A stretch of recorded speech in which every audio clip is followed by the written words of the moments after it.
ప్రపంచ పొగాకు వ్యతిరేక దినం సందర్భంగా కేంద్రం కీలక నిర్ణయం తీసుకుంది. ఇకపై ఓటీటీలో కూడా పొగాకు వ్యతిరేక హెచ్చరికలు తప్పనిసరి ఉండాలని ఆదేశించింది. ఈ మేరకు కేంద్ర ఆరోగ్య శాఖ నోటిఫికేషన్ విడుదల చేసింది. ఈ నిబంధనలు ఉల్లంఘిస్తే పబ్లిషర్పై తీవ్ర చర్యలు ఉంటాయని హెచ్చరిస్తున్నారు. పొగాకు ఉత్పత్తులపై ప్రచారాన్ని నిషేధించిన 2004 అప్పటి చట్టంలో నిబంధనలను సవరిస్తూ కేంద్ర ఆరోగ్య శాఖ నోటిఫికేషన్ జారీ చేసింది.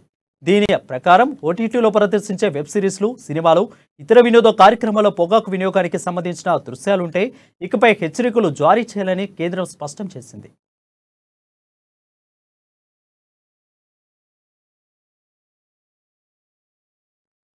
సినిమా థియేటర్లలో ప్రదర్శించినట్లే ఓటీటీలో కూడా కార్యక్రమం ప్రారంభం అవ్వకముందే మధ్యలో పొగాకు వినియోగం క్యాన్సర్కు కారణం, పొగాకు వినియోగం ప్రాణాంతకం అంటూ 30 సెకన్ల పాటు పొగాకు దుష్ప్రచారాన్ని వివరించేలా ప్రకటన ఉండాలని కేంద్రం అంటుంది. అంతేకాకుండా పొగాకు ఉత్పత్తుల్లో షోలో చూపించినప్పుడు కింద డిస్క్లైమర్ కూడా తప్పనిసరిగా ఉండాలని ఆరోగ్య శాఖ చెబుతుంది.